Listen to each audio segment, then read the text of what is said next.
Those opening statements are essentially a roadmap for what the jury can expect to hear throughout this trial. The prosecution went first, then the defense, and we want to warn you, some of what came out today was graphic. It's taken more than 3 years to get to this point in the Lori-Vallow-Daybell murder trial. Opening statements and witness testimony. But for JJ's grandfather, Larry Woodcock, it's been even longer. It's been 4 years. Can y'all believe that? 4 years. He spoke with media at the Ada County Courthouse in Boise. I want the justice to be a unanimous justice, and I want it to be a fair justice. And I'm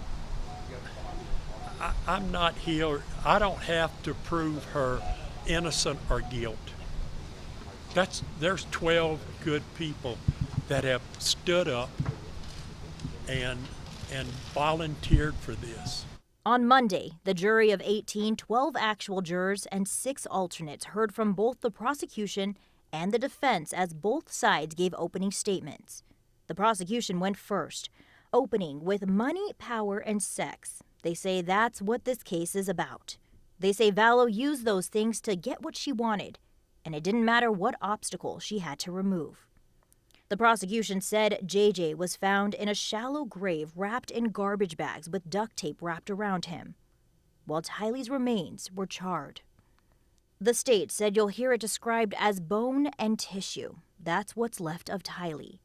They also say Tammy Daybell died of asphyxiation, the first time anyone has said how she died.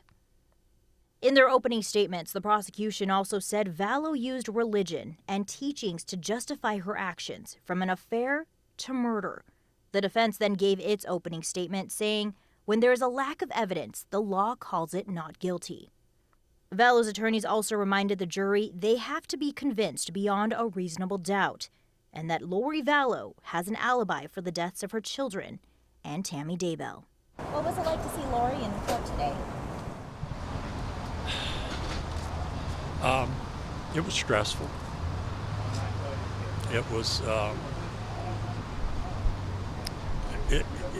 It's what we expected. JJ's grandmother, Kay Woodcock, was the first witness to take the stand, followed by Brandon Boudreau, the ex-husband of Lori Vallow's niece, Melanie. Both talked about Vallow's character before the kids went missing and what happened after the kids disappeared.